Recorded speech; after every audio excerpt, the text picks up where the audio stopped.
इस कार्यक्रम के पुण्यार्चक हैं सेठ श्री उत्तम चंद जैन, श्रीमती प्रभा जैन, कटनी मध्य प्रदेश। सेठ अनुराग जैन, श्रीमती जूही Jain, योग्या Jain, Pranjay Jain, Katni Madhya Pradesh. Seth Anuj Jain, Shrimati Vibha Jain, Arhan Jain, Katni Madhya Pradesh. Doctor Jai Vikram, doctor Abhilasha Vikram, Anishka Vikram, Aarav Vikram, New Delhi. Doctor Sudeep Jain, doctor Abha Jain, Keya Ranak Jain, New Delhi एवं समस्त कोयला परिवार, Katni. Company Mahavir coal resources private limited, Mahavir marble and tiles, Delhi public school, Katni. जय बोलिए गुणायतन प्रणेता, संघ का समाधान प्रवर्तक, भावना योग प्रवर्तक, प्रखर वक्ता, परम पूज्य 100 यूनिवर्सिटी प्रमाण सागर जी मुनिराज की जय जय जय। बोलिए परम मुझे सागर जी मुनिराज की जय जय जय।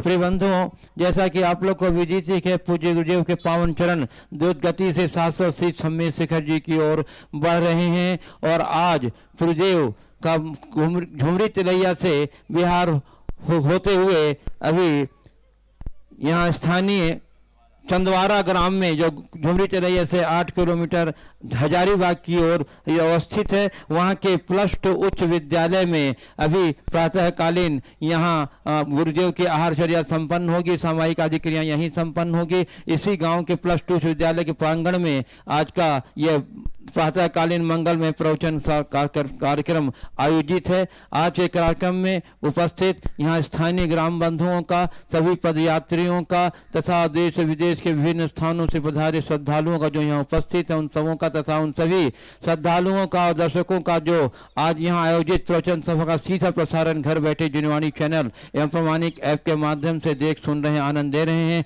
आप सबों को जय जिनेन्द्र, मंगल में सुप्रभातम। आप लोग को बता दूं कि पूज्य देव का मंगल में प्रवेश हजारीबाग में आगामी 27 मार्च को होने जा रहा है प्रातःकाल की मंगल वेला में, जिसमें विशाल उपस्थिति रहेगी पूरे झारखंड और बिहार के अलावा पूरे देश के से। और आगामी 4 अप्रैल को पूज्यदेव का सत्संग मंगल में प्रवेश शाश्वत शिक्षित सम्मेद शिखर जी, जो कि इस महापद यात्रा का लक्ष्य है, वहाँ प्रातःकाल की वेला में मंगल प्रवेश होगा, जिसके पावन साक्षी बनने पूरे देश और विदेश से लाखों की संख्या में वहाँ प्रति उपस्थित रहेंगे। आप सब भी अभी तक यदि अपना कार्यक्रम सुनिश्चित नहीं किए हैं तो सभी लोग वहां पहुंच जाएं और इस पावन क्षण की साक्षी बनने। बंधुओं, यह जिस ग्राम में आज का यह प्रवचन सभा आयोजित होता है, इस ग्राम की एक विशेषता है कि इस ग्राम में के लोग बड़े संस्कारित हैं और मुझे सूचना मिली है कि कम से कम 20-25 लोग ऐसे हैं जिन्होंने गुरुदेव की प्रेरणा और उपदेश से प्रभावित होकर के जीवन भर शाकाहार रहने का नियम लिया। बंधु, एक बार जोरदार कर वंदन कर दीजिए। और इस कार्य में गुरुदेव से संपर्क बनाने में मनोज कासलीवाल झुमरी तिलैया, सुनील छावड़ा और सुशील पांड्या झुमरी तिलैया का बड़ा उल्लेखनीय हाथ रहा है। मैं नाम घोषित कर रहा हूँ, कुछ लोगों के मेरे नाम हैं, यदि वो यहाँ उपस्थित हैं तो अपने स्थान पर खड़े होकर गुरुदेव के करण यहाँ गुरुदेव के निकट आकर के आशीर्वाद ग्रहण करें।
बहुत बहुनदीम है। बंधुओं, बहुत सुंदर, ये हमारे पूरे देशवासियों के लिए एक प्रेरणा का विषय होगा कि हाँ, आप लोग प्रिया करतल ध्वनि से इस पूरे परिवार साधन कीजिए जिन्होंने अपने जीवन को धन्य किया है गुरुदेव की पावन प्रेरणा से प्रवचन सुन करके शाकाहार बन करके। चलिए अब इसके बाद मैं आपको लिए चलता हूँ अब गुरुदेव के मंगल में प्रवचन की ओर। इसके पूर्व हम लोग सभी मिलकर पूज्य देव के चरण कमलों में त्रिवार नमोस्तु निवेदित करते हुए उनके मंगल में आशीर्वाद से अपने को अभिषेक करके साथ करेंगे। तो हाथ जोड़िए, मस्तक झुकाइए, बोलिए मेरे साथ, नमोस्तु गुरुदेव, नमोस्तु गुरुदेव, नमोस्तु गुरुदेव। हे गुरुदेव, अपने मंगल में पीयूष वाणी से सभी ग्रामवासियों और सभी पदयात्री और हम सबों को संबोधित के साथ करें। बोले गुरु श्री प्रमाण सागर जी महाराज की। ओम नमः शिवाय। जय बोलो अहिंसा परमो धर्म की जय जय जय। परम पूज आचार्य गुरुवर श्री विद्यासागर जी महाराज की जय जय जय। बोले परम प्रमाण सागर जी महाराज की जय जय जय। नमोस्तु गुरुदेव, नमोस्तु। एक आदमी अपने घर के दरवाजे पर बबूल का पेड़ बोया और रात दिन उसमें खाद पानी दे सींचे, उसकी सेवा में लगा रहा। किसी ने उससे पूछा कि भाई इस बबूल के पेड़ की सेवा में तुम क्यों लगे हो? उसने कहा देखो थोड़े देर धैर्य रखो, इसमें आम के मीठे फल लगेंगे। सामने वाले को बड़ा आश्चर्य हुआ, वो जोर से हंसा कि बबूल के पेड़ में तो बबूल की कटीली फलियां लगेगी, आम के मीठे फल कहां से आएंगे?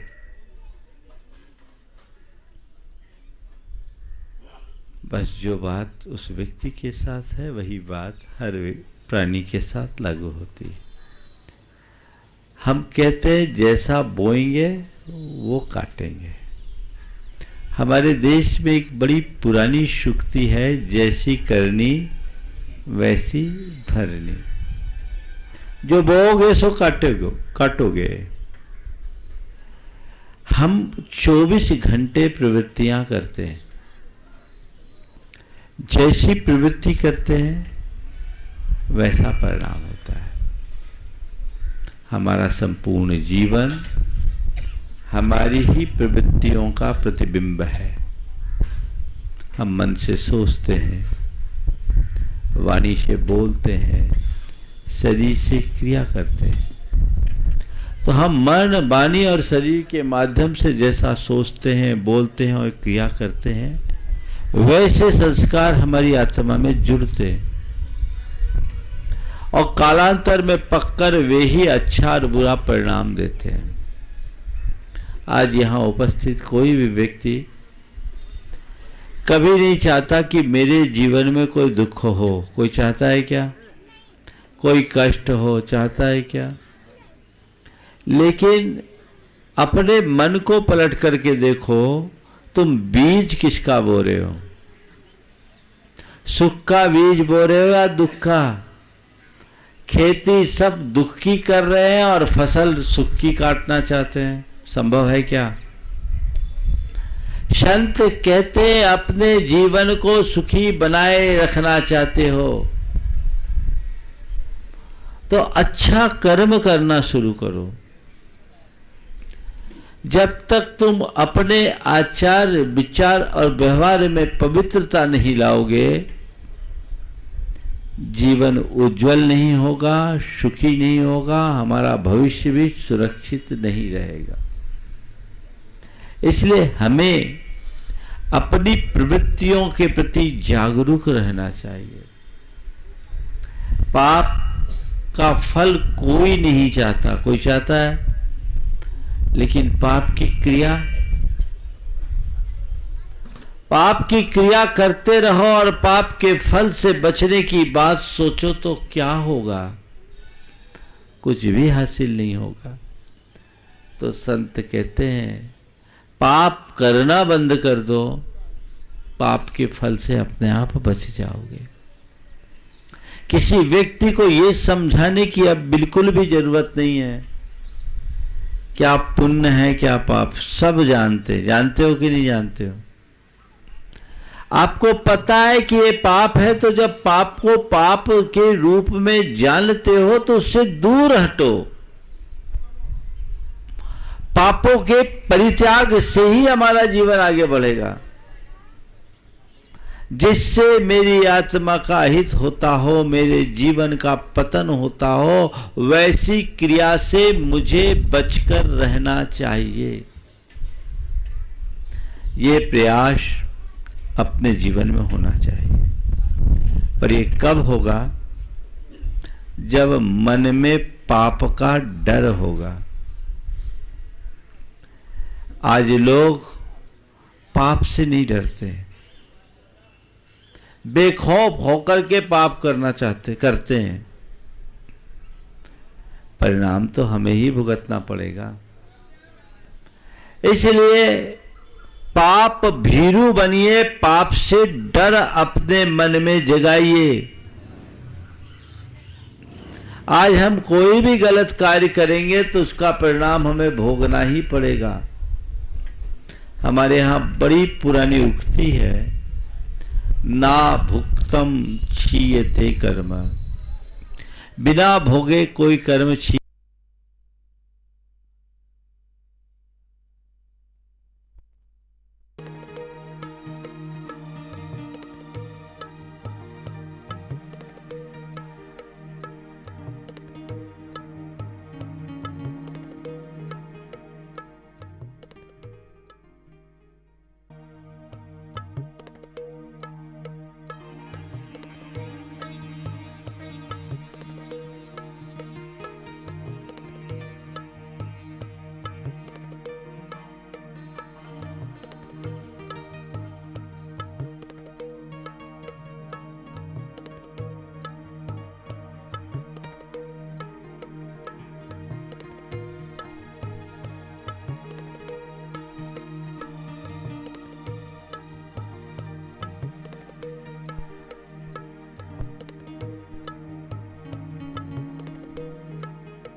करते समय कलेजा कांपना चाहिए। मैं ये पाप कर रहा हूं तो मेरे द्वारा किए जाने वाले पाप का फल केवल और केवल मुझे ही भुगतना पड़ेगा। यह अंदर विश्वास जगना चाहिए, तब सच्चा धर्म हो सकेगा। बंधुओं, आप सबके हृदय में धर्म के प्रति श्रद्धा है और सब लोग अपने दिन की शुरुआत भगवान की पूजा से या धर्म से करते कि नहीं करते। लेकिन बताओ, एक तरफ तो हम धर्म करते हैं और दूसरी तरफ पाप भी करते हैं, तो हमारा धर्म हमारे लिए कितना फलदायी होगा? बोलो। हम जब तक अपने हृदय में पापात्मक क्रियाओं से अरुचि उत्पन्न नहीं करेंगे, पाप करने से नहीं डरेंगे, तब तक सच्चे अर्थ में हमारा धर्म भी नहीं हो सकेगा। पाप करने से डरो कि इसका फल मुझे भोगना पड़ेगा, ऐसा काम मुझे नहीं करना। आप सब जितने लोग हो, कोई भी सभ्य व्यक्ति अपराध करना नहीं चाहता। चाहते हो क्या? बोलो।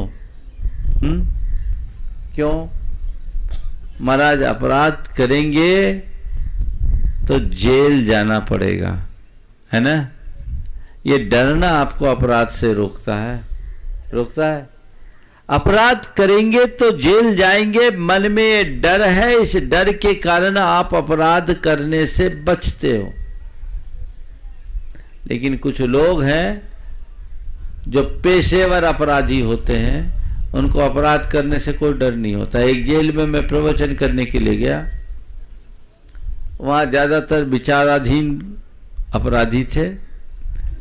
मैंने देखा, उपदेश दिया, जेलों में कई बार प्रवचन किया हूं, तो वहां मैं देखता हूं कि जो वाकई बंदी होते हैं उनके हृदय में आत्मग्लानि होती है और बड़ा परिवर्तन भी आता है।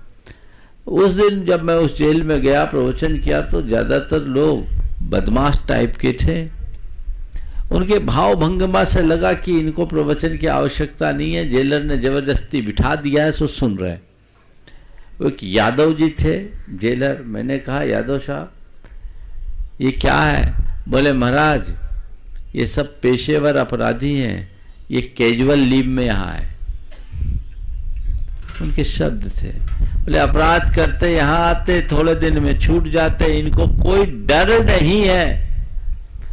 जिस व्यक्ति को अपराध से डर होता है वो कोई भी अपराध करने के लिए उत्साहित नहीं होता, और जिसको अपराध का कोई डर नहीं वो संगीन अपराध करने में भी संकोच नहीं करता। संत कहते हैं, जैसे अपराध करने पर अपराधी को दंड है, वैसे ही पाप करने पर भी पाप का दंड है।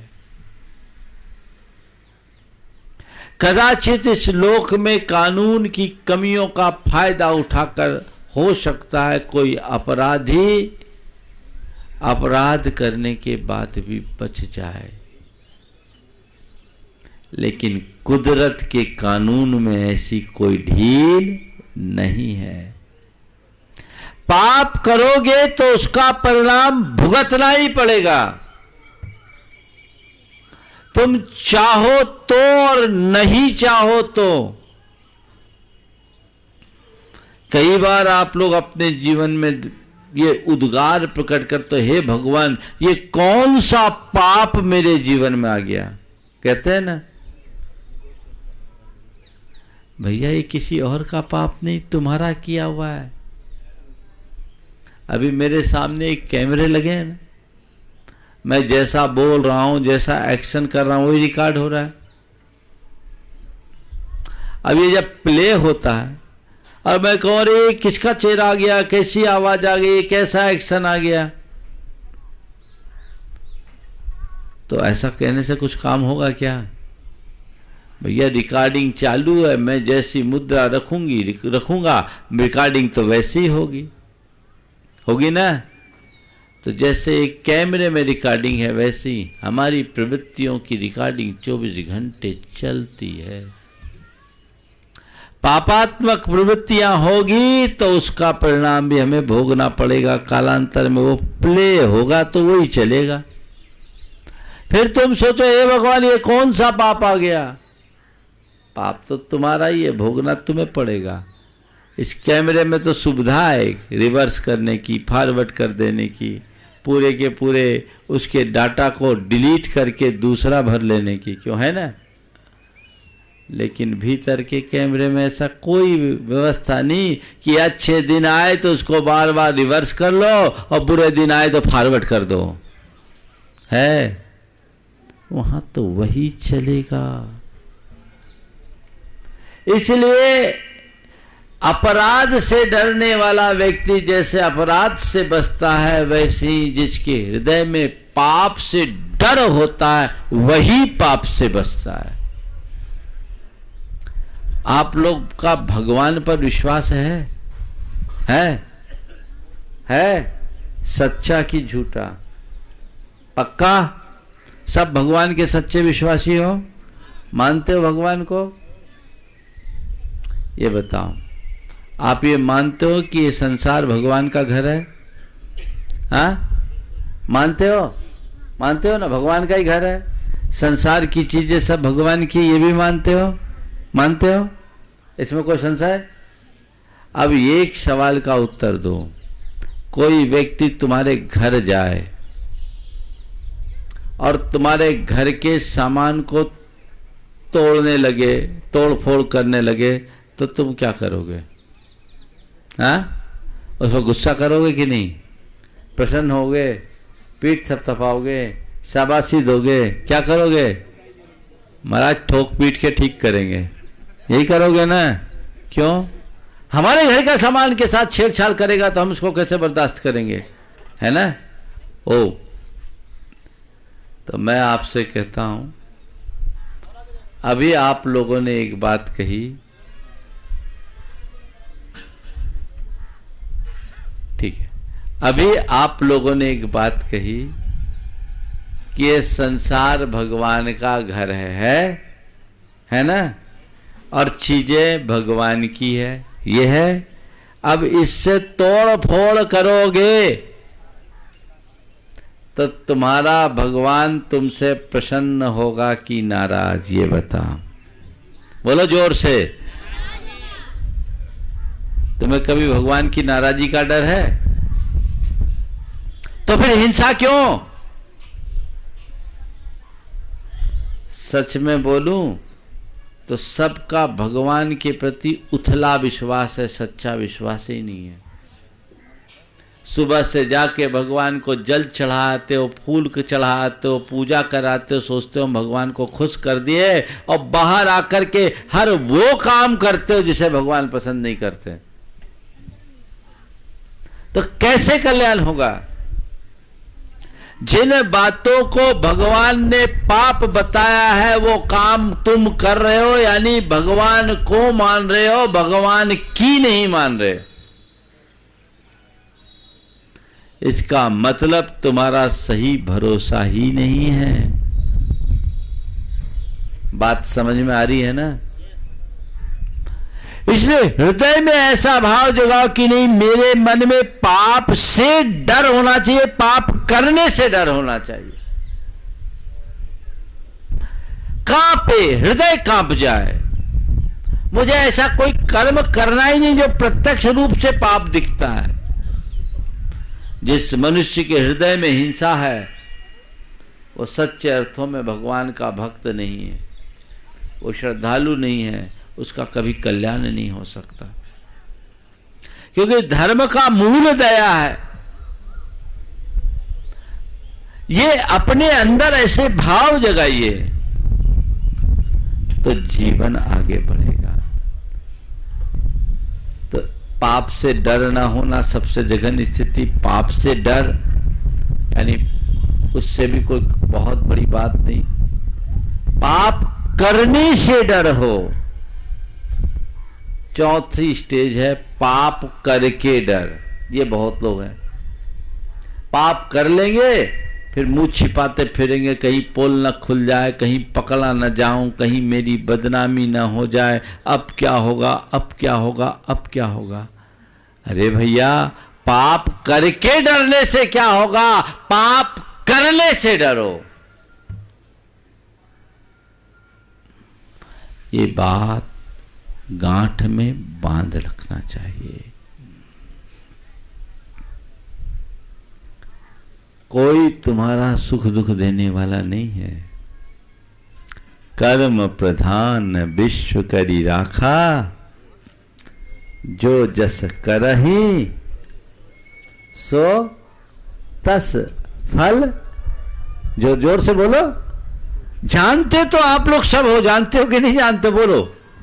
जितनी बातें मैं अभी आप सबको बोल रहा हूं वो आपको पहले से पता है कि नहीं? बोलो, पता है ना? है ना? तो फिर हमसे क्यों बुलवा रहे हो? सब दुर्योधनी प्रवृत्ति के हैं। जानामि धर्मम न च मे प्रवृत्ति और जानामि अधर्मम न च मे निर्वृत्ति। मैं धर्म को और धर्म के फल को जानता हूं पर उसमें प्रवृत्त नहीं होता, और अधर्म और अधर्म के फल को जानता हूं उससे दूर नहीं होता। है ना? तो ये किसका आदर्श है? युधिष्ठिर का कि दुर्योधन का? बोलो। हाँ, अब दुर्योधन का हाल क्या है? आदर्श तुम किसको मानते हो, युधिष्ठिर को कि दुर्योधन को? हाँ, काम किसका कर रहे हो? तो क्या होगा? आज सब लोगों का जीवन उल्टा है। राम का नाम और रावण का काम। ये बदलाव होना चाहिए। संतों के सानिध्य को पाकर यदि मन में इतना सा संकल्प जग जाए तो जीवन का काया पलट हो सकता है, जीवन में एक बड़ा बदलाव घटित हो सकता है। आज आपके इस गांव में आना हुआ, पहले भी मैं आया हूं, यहाँ पड़ाव रहा। इस बार आप लोगों का विशेष उत्साह रहा। मुझे जाना तो थोड़ा और आगे था, लेकिन व्यवस्था देखने वालों ने बोला महाराज जी इन लोगों का प्रबल भाव है, आपका उपदेश लाभ यहीं हो जाए तो यहीं रुक जाओ। हमने भी कहा चलो भाई थोड़ा आगे और पीछे सही। आप लोगों की भावना प्रबल थी, पुण्य प्रबल था। हमारा ये प्रवास आज यहाँ हो गया, उपदेश का भी लाभ आप लोगों को मिला है, और बहुत सारे लोग आज शाकाहारी होने का संकल्प लिए हैं। ये उनके जीवन के कल्याण का मंगलाचरण है। और भी लोग इस पर विचार करें। हमारी संस्कृति अहिंसा की संस्कृति है, हमारी संस्कृति दया की संस्कृति, यही हमारा धर्म है। और स्वास्थ्य की दृष्टि से भी शाकाहार सर्वोपयुक्त है। समझ गए? शाकाहार का संबंध केवल खान पान से नहीं, संपूर्ण जीवन शैली से। शाकाहार क्या है? 4 अक्षर है शाकाहार में, शाकाहार, है ना? सा यानी शांति, का यानी कारक, हा यानी हानि और र यानी रहित।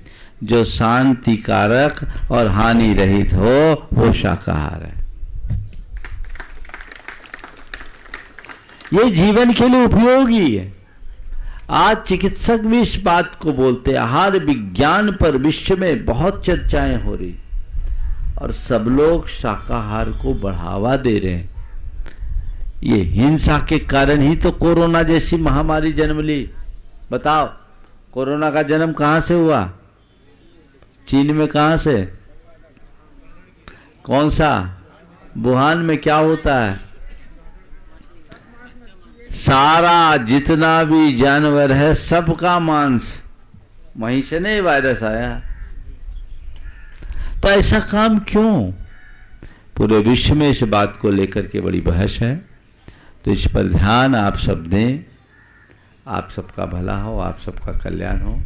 मैं देख रहा हूँ बच्चे भी इस स्कूल के और एनसीसी के कैडेट्स भी हैं। थोड़ा दिखा दो, बहुत देर से खड़े हैं सबको। ये बहुत अच्छी बात है। आप लोगों की भावना ऐसी ही बनी रहे और आप अपने जीवन का सही अर्थ में उद्धार कर सके, कल्याण कर सके।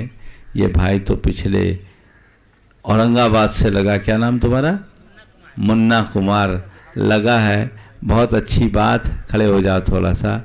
और आज बड़ी प्रसन्नता है कि अभी तक इसके एक बेटे ने पूरे घर को शाकाहारी बना दिया। माँ की कसर थी, अब माँ भी बन गई। देखो, महिलाओं में तो माँ का हृदय है, उन्हें तो और आगे होना चाहिए। ध्यान रखना, आज आप कुछ भी खाओ, माटी खा करके माटी ही तो होना है। ऐसा क्यों करना? देखिए, भागवत में, हाँ बहुत अच्छा है, इसी का श्रेय है, बहुत अच्छे संस्कार है, ये तुम्हारे परिवार के अभ्युदय का कारण है। महाभारत में बहुत अच्छी बात लिखी है, स्वमांसम परमांसेन यो वर्धितुम इच्छति नास्ति क्षुद्र तरह तस्मात् स नशंस तरो नरः।